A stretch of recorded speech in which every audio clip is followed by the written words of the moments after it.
My earliest years were primarily spent in Little Fairview, Oregon, just east of Portland. I lived in a small apartment with my parents. We had black and white TVs till I was about 3 years old. We had to rent VCRs on occasion, usually from the home video library on Southeast Division Street.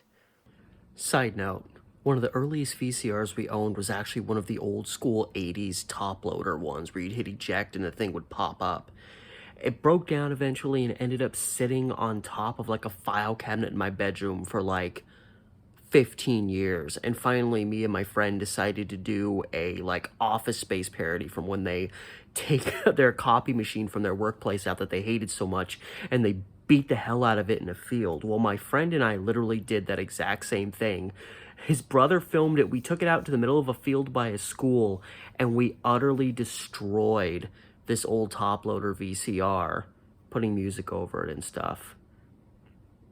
I'm sure some of you old school VHS VCR enthusiasts just cringed having to watch that.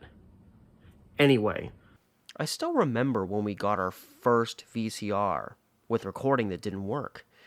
I remember being 6 years old when we finally got our first cable box. 37 channels, baby! But beyond all of those, I was most jazzed about the cartoons that I had on VHS videotape. And back then, we didn't have a lot of tapes. During these earliest years, which would have traversed the end of the 80s and into the early 90s, I recall having around 8 cartoon tapes. And they were all produced by public domain companies. Public domain cartoons on VHS were all the rage back in those days. Despite being sold for cheap, this niche market sold millions of units annually between its many distributors. Every kid had at least one of these tapes. The poor kids usually had more than one. But it couldn't have always been this way. And by the end of the 90s, it wasn't anymore.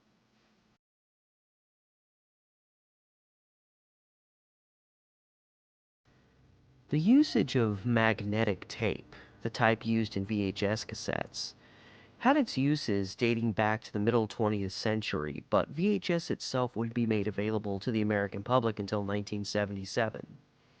By this time, another similar tape-based format, Betamax, had already been released. This led to a format war between the two that raged on into the 1980s as a tape-based format was clearly going to be the next advancement in visual media, particularly in terms of the American people being able to purchase titles of films they often had to wait to see on television or at a local theater upon a re-release. That could be sometimes years in waiting. These days we can stream just about anything, and for cheap. But back in the early 80s, this was a relatively new thing that had to have people excited, even though the products weren't exactly cheap at first. But as the format wars raged on, even by 1980, VHS had the edge on Betamax, an edge that would just grow and grow, and by the mid-80s, it was abundantly clear that VHS had won the war. VHS had two major advantages that were critical in this victory, these being that their tapes and players, VCRs, were cheaper than Betamax, and their tapes were longer. In the early years, Betamax tapes only ran 60 minutes, while VHS could reach 2 hours. Betamax did have a higher quality product, but as is common in American culture, both now and then, people were willing to sacrifice quality for affordability. And over time, VHS products became even cheaper and cheaper, making them more accessible, and the format blew up. New rental stores popped up all over the place. It was one of many industries that really exploded during the 1980s, leaving many wanting to get in on the act. It was during this time that numerous VHS distributors came into being, some higher end and others a little more obscure.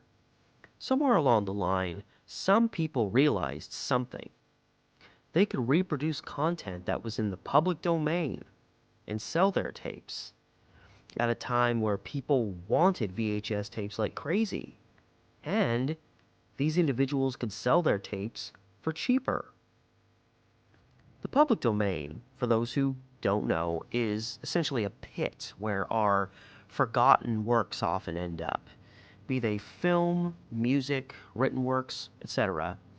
When these works are no longer copyrighted, they fall into what is called the public domain, meaning essentially they have no owner.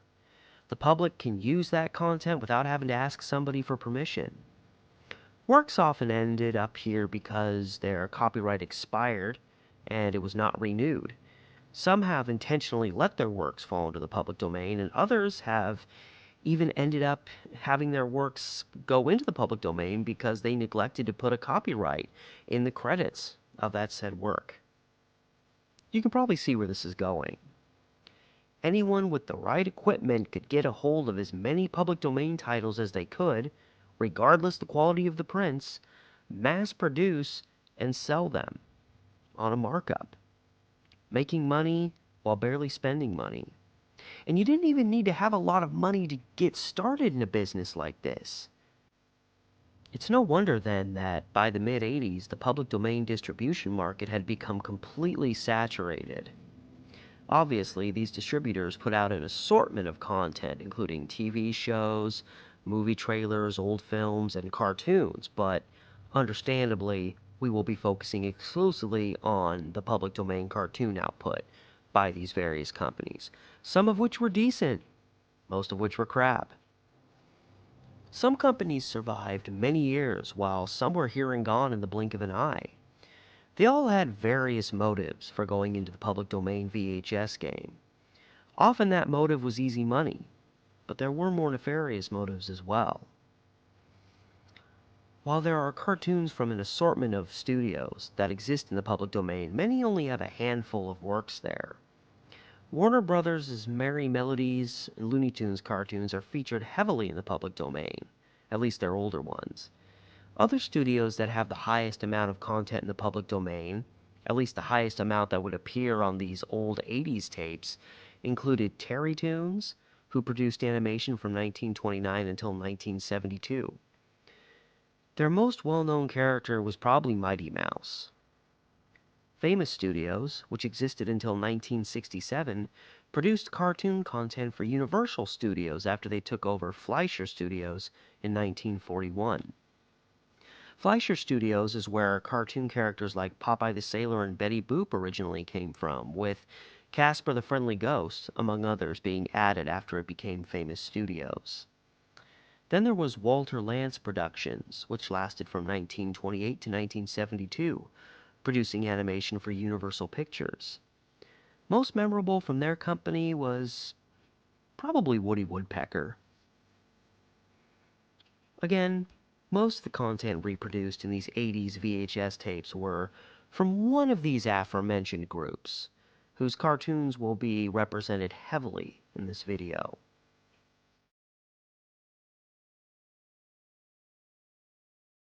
These companies came out of the woodwork, and many were just a flash in the pan. Several came and went without making a splash, or at least without being utterly deplorable, such as Good Times Home Video, which came into being in 1984 and was known for their Kids Classics cartoon VHS releases. They would try to give another larger company a run for their money before fading out and filing for bankruptcy in 2005, ending their run. Memory Lane Video was also established in 1984, becoming Congress Video Group in 1985. They put out relatively decent quality VHS copies of public domain content. Not too dramatic. Another 1984 creation was Interglobal Video, which became Interglobal Home Video in 1985. Based out of Canada, this distributor never really caught on. In 1987, they started churning out kids' content under the label of Kid Flicks. This improved sales, but not enough, and Interglobal went under in 1989.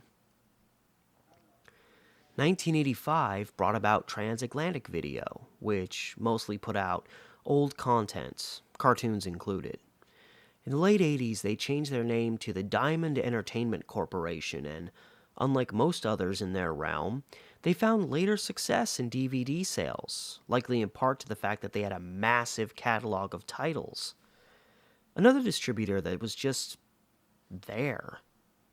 However, what has intrigued some is that in 2007, Diamond was bought out by a pharmaceutical company called Prescription for Africa. Despite this name, the company's address is in California. After this purchase, Diamond stopped releasing content and yet are apparently still functioning to this day. Despite this purchase officially happening in 2007, I found a June 2005 report that showed Diamond Entertainment's address to be the same as Prescription for Africa's address. Just wonder what that's about. These are just a few of the many public domain groups that came and went, many of which put cartoons out at some time or another. But beyond these relatively unremarkable distributors, there were the, infamous ones. Infamous for a number of reasons. These higher echelon, in terms of junk, distributors included Celebrity Home Entertainment, who put out a cartoon classics series. Founded in 1985, like many around the same time, Celebrity was able to survive into the start of the 2000s before going under. There was also United American Video, established in 1984, which would be prominent in the public domain cartoon market, surviving until 2006 when it was going under the title of Sterling Entertainment Group. Audio Fidelity Records would be bought out by a Dante Pugliese, who used the label to release some cringe-worthy LPs featuring the Happy Hamsters, an intentional knockoff of Alvin and the Chipmunks, who were having successful album sales at that time. By 1987, this company would change to Amvest Video, putting out public domain content, including an animated series called Kid Pix.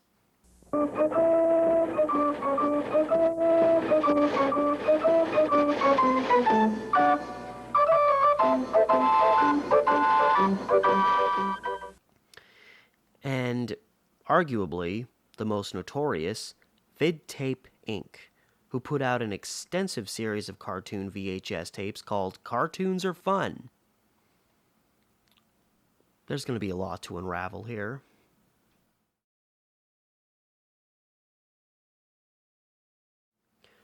While there were longer options from time to time, practically all of these distributors, when they put out cartoon tapes, followed the same format. A 30-minute long video containing 4 public domain cartoons. There was usually a focal character, at least kinda. In essence, a tape would be presented as, say, a Bugs Bunny tape, which would often include one Bugs Bunny cartoon, usually at the beginning of the tape, followed by 3 non-Bugs Bunny features. This obviously left many buyers feeling deceived. But still, a fairly simple premise. Get 4 prints together, churn out a bunch of tapes including them. But, however, in the unpredictable world of public domain distribution, many of these 30-minute cartoon tapes would feature cartoons out of order. Some would end up only having 3 cartoons on them. Obtaining copies of these cartoons, much of which were produced before 1950, these distributors would often take prints of them however they could. Old reels, VHS recordings from other studios. But regardless, these were often old or beat-up prints that had probably been sitting in a dusty room unattended to for a very long time. They had rough sound quality filled with static,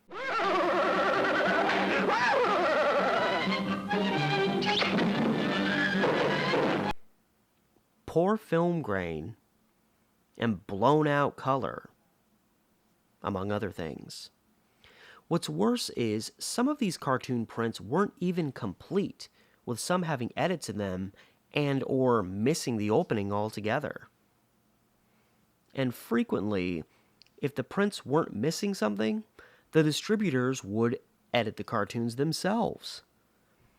Some would intentionally edit out the opening titles, especially to Warner Brothers cartoons.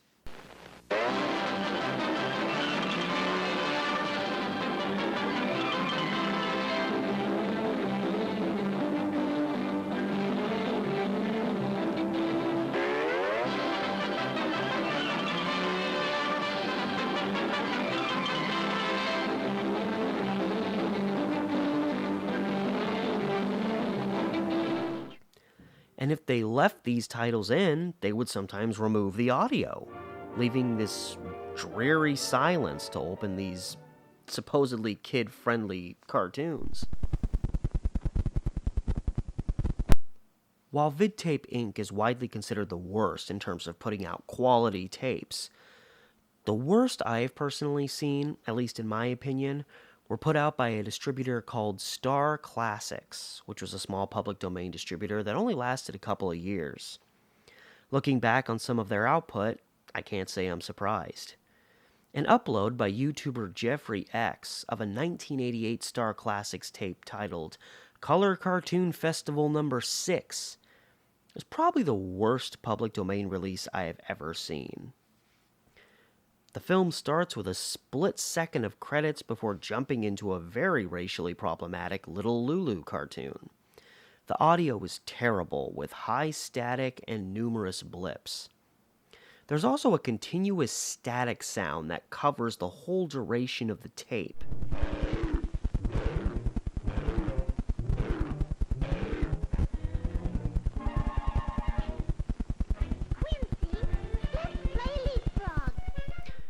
This first cartoon ends as abruptly as it starts. So chunks were missing from this first cartoon, and yet the other 3 features on the tape didn't even have the start of the film reels they were taken from removed. They literally still have the countdown before each cartoon. Now, as an oddball film enthusiast, I love this inclusion on these tapes, but I also know it's only here because the tape's producers were too lazy to check on and remove it. Most potential customers wouldn't be too happy seeing this on a cartoon tape that they spent good money for. All the elements are there, ad nauseum. Extremely rough prints, horrible, sometimes barely audible sound, rough edits, and a lack thereof of edits. And in what was typical of some distributors, the last cartoon cuts off to static before it's even completely finished.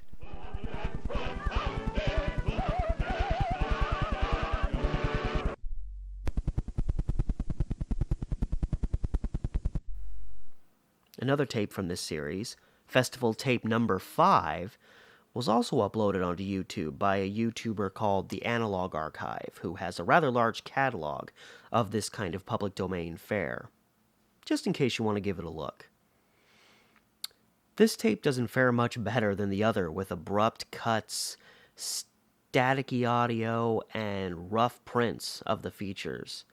There was even a rainbow type effect at the start of the third cartoon on the tape, which is usually representative of the start of a recording from a VCR. I can only guess then that the copy of this particular cartoon, which was called The Dover Boys at Pimento University, was taken from another rough-cut VHS copy. Again, however you can get a title to reproduce. These VHS releases were pure crap. A complete and perfect dumpster fire.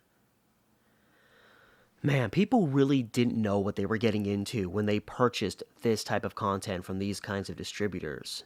They most likely saw the smaller price tag and figured they were getting a deal. I mean, they were, in a way. But I could just see parents taking these videos home and seeing how horrible the quality was and thinking they just got a bum tape. But it's likely most of the tapes being put out of that same make were of about the same quality. But these people should have been able to see the red flags. I mean, look at some of these cases that public domain VHS came out in.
could anyone look at these and not think something was up? It was pretty simple. Do an artist rendering of a character that looked different enough to not create any legal trouble, but similar enough that people could still discern who that character was. This was the greedy 80s, and some of these distributors were among the greediest of the bunch. They were doing their best to make as much money as possible while having to spend as little as possible. Some felt they didn't have an option. This led to more and more of these distributors putting out content that had been recorded in LP, or long play, or EP, extended play. These recording settings allowed for more content to be produced on less tape. A 2-hour cassette at SP, or standard play, would be 4 hours in LP mode and 6 hours in EP mode. With magnetic tape costing money by the foot, many turned to putting out VHSs in EP and using only a third as much tape. The negative here was that these recordings at these speeds turned out an even lower quality final product. Many justified this action while, at the same time, often hid the fact from the buying public. United American Video, or UAV, rarely marked it on their cases when a video was recorded in EP mode instead of SP. One of the founders of UAV, Jerry Pettis, justified this deception in stating, "Everybody knows if you're paying $5.99, it's extended play." A little crooked.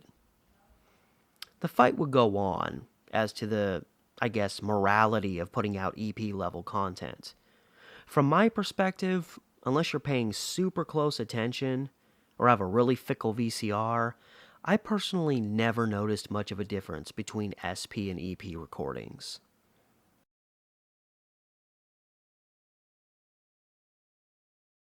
These public domain companies were also not above putting out problematic content, including notoriously racist cartoons. While we weren't nearly as woke in the 80s as we are now about such things, these guys still should have known better. But they were doing whatever it took to make a little money. This led to titles such as All This in Rabbit Stew, Jungle Jitters, Hittin' the Trail for Hallelujah Land, Fresh Hair, and Scrub Me Mama with a Boogie Beat, being released on public domain VHS. Most of these cartoons are known for presenting African American people in a horribly racist manner, both in artistic representation as well as the general behavior of the characters. And even Fresh Hair infamously ends with a parody of a minstrel show, complete with blackface. So I remember watching Fresh Hair for the first time. I was probably like 6 years old. First time I ever watched it. And of course at that age, I didn't know what a minstrel show was. I didn't know what blackface was. And I still remember watching Fresh Hair, and when the cartoon would get to that little end segment, I would sit there and think, why did that happen? Why did they add that? It didn't make any sense to me, because that addition at the end of the cartoon is absolutely not imperative in any way, shape, or form to the storyline of the cartoon. It's just a little Bugs Bunny Elmer Fudd caper. So I remember questioning, even as a 6-year-old, and not understanding it, why it fades to a new thing and everybody looks different, and they change the song. Of course, they changed it to Camptown Races, which is a song with a notoriously racist history behind it. So even as a little kid, I felt bewildered by it, which gets really to the core of how dark that ending actually is to that cartoon, because it was absolutely not necessary, and yet someone thought, hey, how about we put a little minstrel show and some blackface in, just put it in there at the ending of the cartoon, when it's absolutely not necessary. It has nothing to do with the cartoon. That's some damn racism right there, when you were just proactively like, hey, let's stick a minstrel show bit in here at the end. Fresh Hair is the only one in this bunch that has periodically appeared on television. However, it's shown in an assortment of censored ways. I wish I wasn't Dixie. Hooray, hooray! Oh, can't always sing this song. Do that, do that. Can't Come racetrack club along. Fantastic, isn't it? Wine to run all night, wine to run all day. I'll bet my money on a pup tonight. Somebody there wants the race. I wish I wasn't Dixie. Hooray, hooray!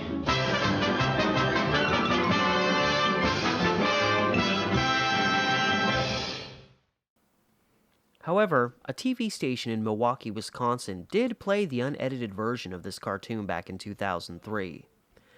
I can only assume there was some blowback for this. To make matters worse, some of the specific tapes released by these companies would have these racist cartoons as the title program on their cases. What better way to promote the morals of your company? Astonishingly, this is only the beginning. These previously mentioned issues were common all across these public domain distributors, but there were certain aspects of certain ones that really set them apart from all the rest.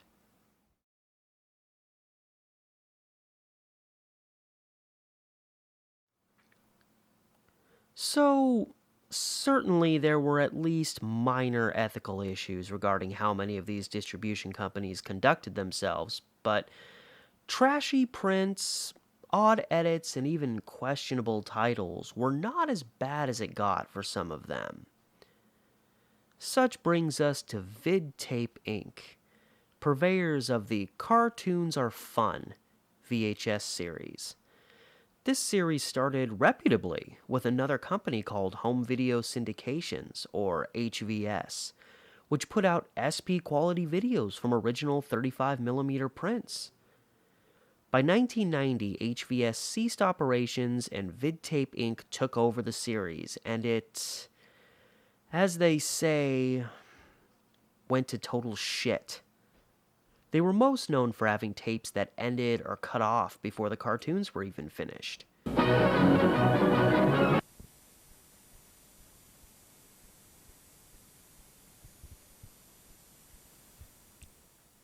This was probably either the result of just shabby production practices or even the use of tapes that weren't long enough in the first place. You can't put 32 minutes of content on a 30-minute tape.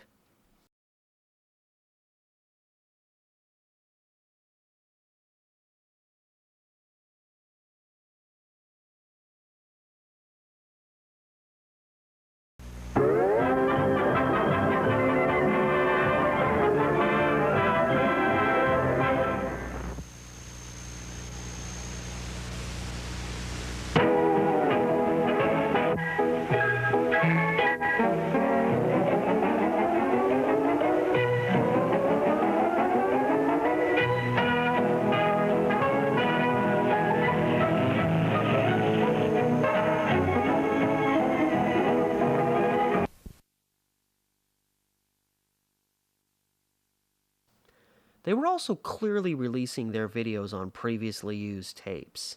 The types of cassettes they had varied. I even found this bizarre tape used for one of their releases available on eBay. I can only imagine what this tape originally had on it. Some tapes even seem to have personal home movies on them. One commenter on YouTuber Oddity Archive's personal video about public domain distributors expressed that they got a VidTape Inc. cartoon tape and found that the cartoons had been taped over someone's graduation ceremony. While I'm name dropping, I have to give the Oddity Archive a shout out here for getting me immensely interested in this kind of stuff. Great. Just another area of history for me to be an amateur at.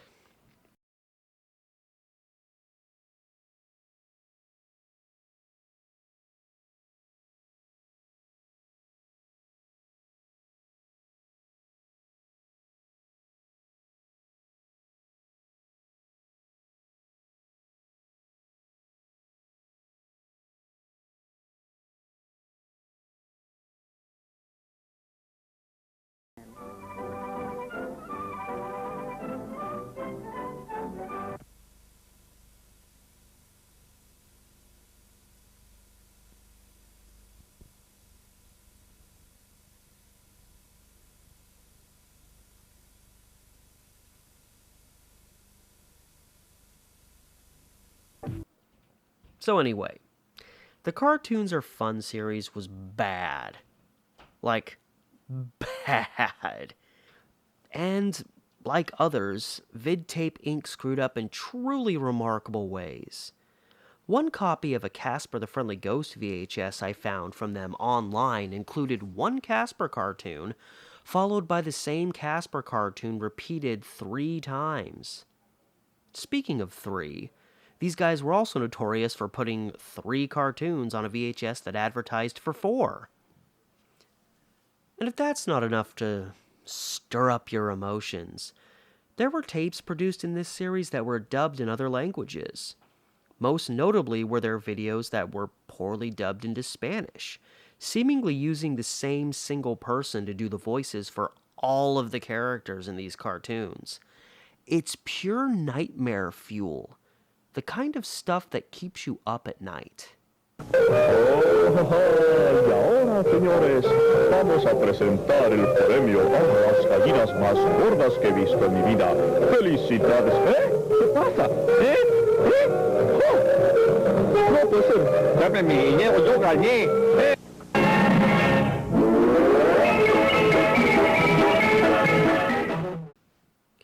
I also found a Cartoons Are Fun tape that had been dubbed into German. I would say it's not quite as troubling as the other one, but still a little disconcerting. Is dit een vrouw? Is dit een vrouw? Ik moet gauw wat bedenken. Oh, een vrouw. Oh. Kijk, ze hebben een konijn gevangen.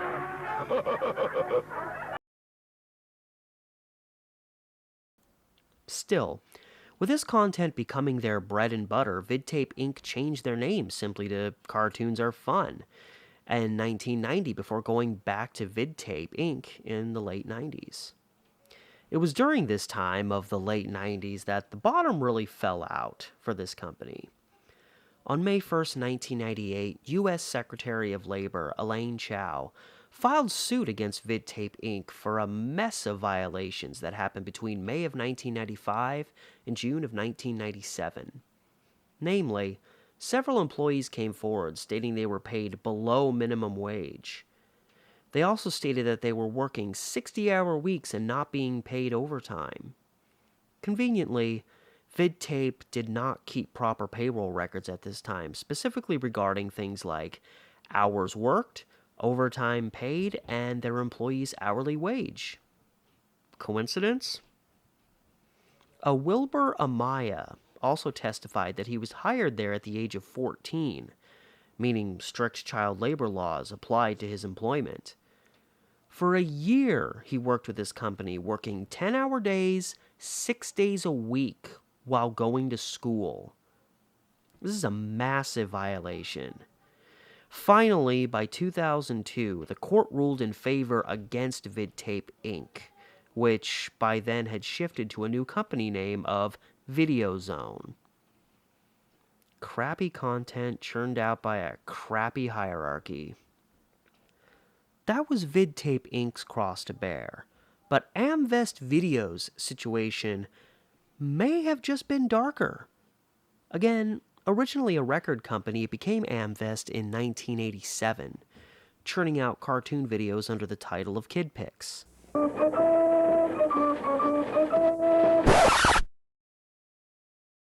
Starting in 1988, these tapes started including appearances by the Happy Hamster,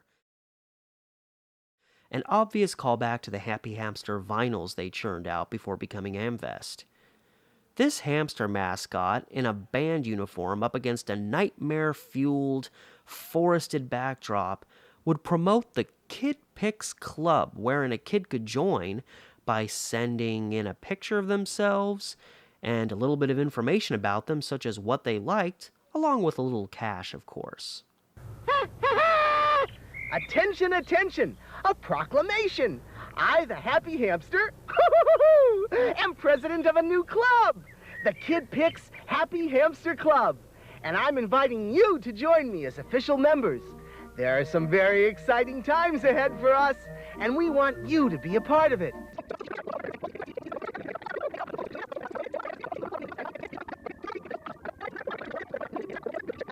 The cost again is $10 plus $3 for postage and handling.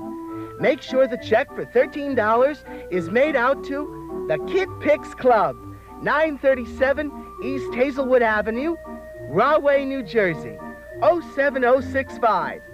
And please enclose a picture of yourself, and if possible, a paragraph or two telling us a little bit about what you like and dislike and whatever else you might like to write about.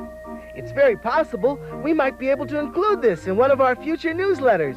Oh, I can't wait to hear from you. And again, I just want to say welcome to the Kid Picks Happy Hamster Club. This should have thrown up so many red flags for parents, but still, some kids joined the club. It turned out their information was being sold off to predatory beauty pageants, claimed by some to have been run by pedophiles. Just disgusting, manipulating kids in such a twisted and dangerous way. This was the legacy Aimvest Video had to hold on to. Dante Pugliese, who ran the show at Aimvest, and who some theorized might have even been the guy in the happy hamster costume, racked up debt all through the 90s, taking himself and Aimvest Video under by 2000. And then there's well, let me just say, at first I thought this was nothing more than an urban legend. But then I found the articles, article after article after article, proving this was a real thing. This was something that encompassed multiple companies. Few were immune to it. I'm not even going to give away the surprise here. I'm just going to list all of the documented instances I was able to find in chronological order. And here we go. November 1988, Glen Olden, Pennsylvania. A Phyllis Mack purchased 3 cartoon VHS tapes for her 3-year-old daughter. She put in one of the tapes, a Bugs Bunny VHS tape produced by New Age Video, a public domain distributor based out of New Jersey. When Mack put the tape in, the 1984 film Death Mask started playing, showing a nurse while she was stripping off all her clothes. Alan Marcus of New Age Video claimed they only used, quote, virgin tape, a claim many public domain distributors stated and were definitely lying about. They couldn't figure out how something like this could happen. I somehow think I know, but we're just getting started. December 24th, 1989, Hyde Park, Massachusetts. A mother filed a complaint with the state of California when she purchased a VHS titled Ghostbusters, Spirits, Spooks, and Specters from Celebrity Home Entertainment. After setting her young son down to watch the video, he later came running into the kitchen saying he didn't like what he was watching. The mom went into the living room to see pornography playing on her television. The following day, December 25th, 1989, Christmas Day, a mother living near Santa Cruz, California, put on the same Ghostbusters tape from Celebrity Home Entertainment for her 3- and 4-year-old sons. A while later, the children's father entered the room to see them watching hardcore pornography, reportedly a film titled Squeal of Fortune. I get it. Squeal of Fortune. Wow. Creative. The director of operations for the company called for a recall of all of these Ghostbusters tapes while trying to shift the blame on the company they outsourced the duplication process to. This would end up being a common practice under these circumstances for various distributors. January 6, 1990, Salina, Kansas. Betty Pelzel put on a cartoon tape she got for her 5-year-old son for Christmas, a tape released by United American Video. When the cartoons ended, the son left the room, but the tape played on. The father, Jerry Pelzel, was working nearby, and about 20 minutes after the cartoons ended, he was shocked by the sudden sound of a scream coming from the television. He looked up to see a violent pornographic film depicting rape and sadomasochism playing. UVA also put the blame on who they had reproducing their videos for them, but at least their president, Eleanor Pettis, admitted they recorded on some previously used videotapes. She still couldn't understand how this mistake could have been made, while also acknowledging the company doing the reproductions for them was completely overwhelmed with work leading up to Christmas. That was the answer. They were overworked, and they either cut corners or made mistakes when putting out these tapes. Telling us how she really felt, Mrs. Pettis, a kind Southern woman, expressed to the press, "We're pretty darned upset about it." January 1990, somewhere in Connecticut.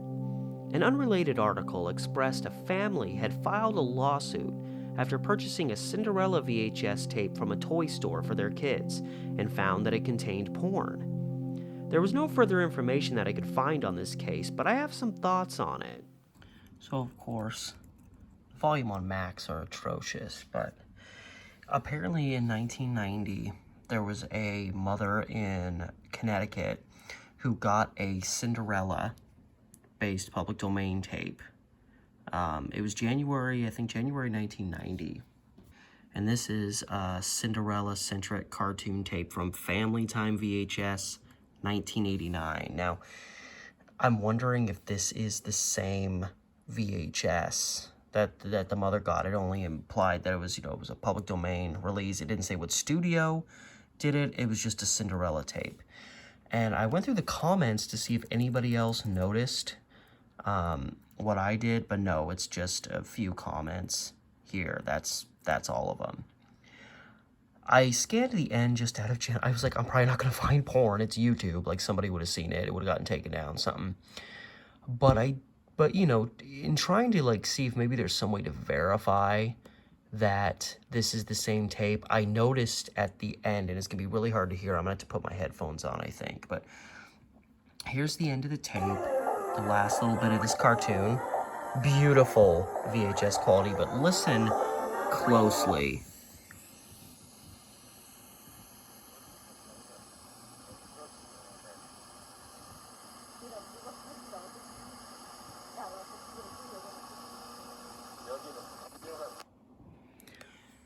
So you had to have heard that. That was audio, albeit soft audio. Did not sound to me like it came from a cartoon. It sounded like it was from a movie or a TV show of some kind. It sounded like two adults talking.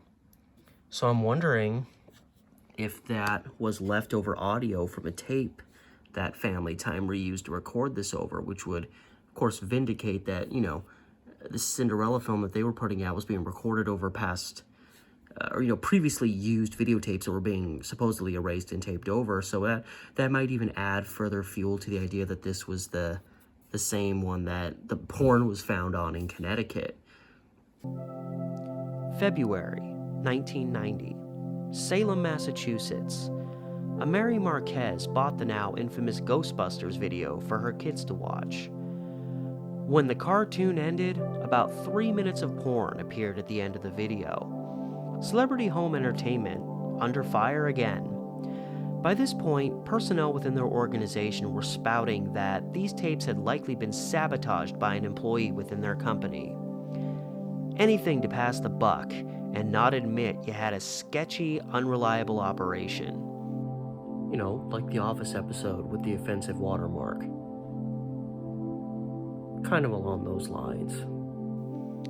Sometime between August and October 1990, McAllen, Texas, a grandmother claimed to purchase the, you guessed it, Ghostbusters video in August, even though all copies should have been recalled months earlier. When the cartoon ended, the usual porn followed, leading to a lawsuit filed in November 1990. Again, Celebrity expressed it was probably internal sabotage. But that's a lot of porn, popping up on just one type of VHS released by only one company.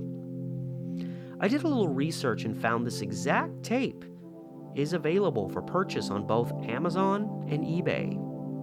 Hope there's no porn on them. January 1992, Seacroft, Leeds, United Kingdom. Now VidTape Inc. gets in on the action. A George Jacobs put on a Cartoons Are Fun VHS and let his kid watch. When he came back 30 minutes later, the cartoons had ended and the porn had begun. And finally, August 6, 1993. Multiple articles came out on this day expressing an order for VidTape Inc. to recall copies of their Cartoons Are Fun tape featuring Porky's Garden, which a Somerville, Massachusetts mother discovered had 15 minutes of porn at the end of it. I also found this particular tape is available on both Amazon and eBay. I'm sure there were other instances of these types of discoveries, but those are the ones I could find. And to think, I found a February 1987 newspaper article that so happily expressed VHS tapes were safer than television because the parents could check and monitor the tapes and know if they were safe for their kids. But how? How did so many instances of porn, specifically, turn up on these public domain VHS tapes when these companies were using all sorts of VHS tapes that once included a variety of different types of content?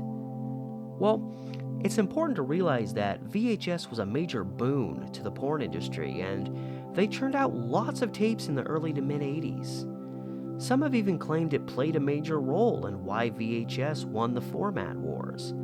But whatever the case, this means there were a massive amount of porn VHS tapes out there already. Thus, it actually makes sense that a lot of these pre-recorded tapes that public domain distributors were putting out ended up with such content on them that still should have obviously been erased. One public domain VHS distributor I haven't spent much time talking about to this point is United American Video, UAV.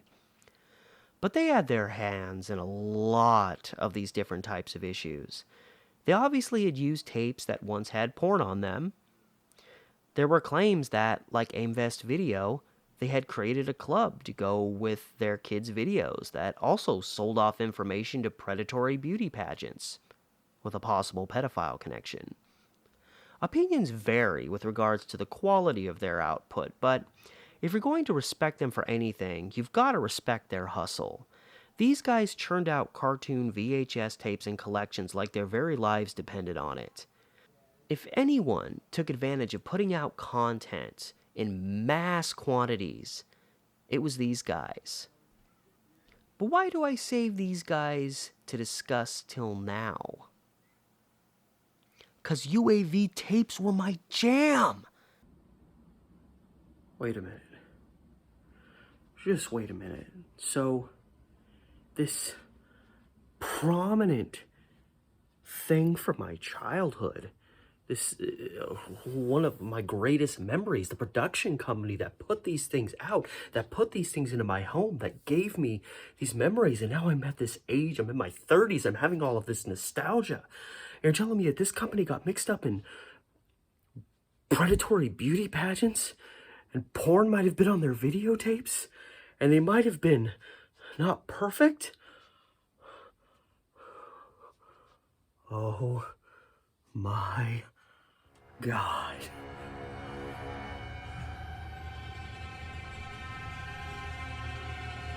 Who am I?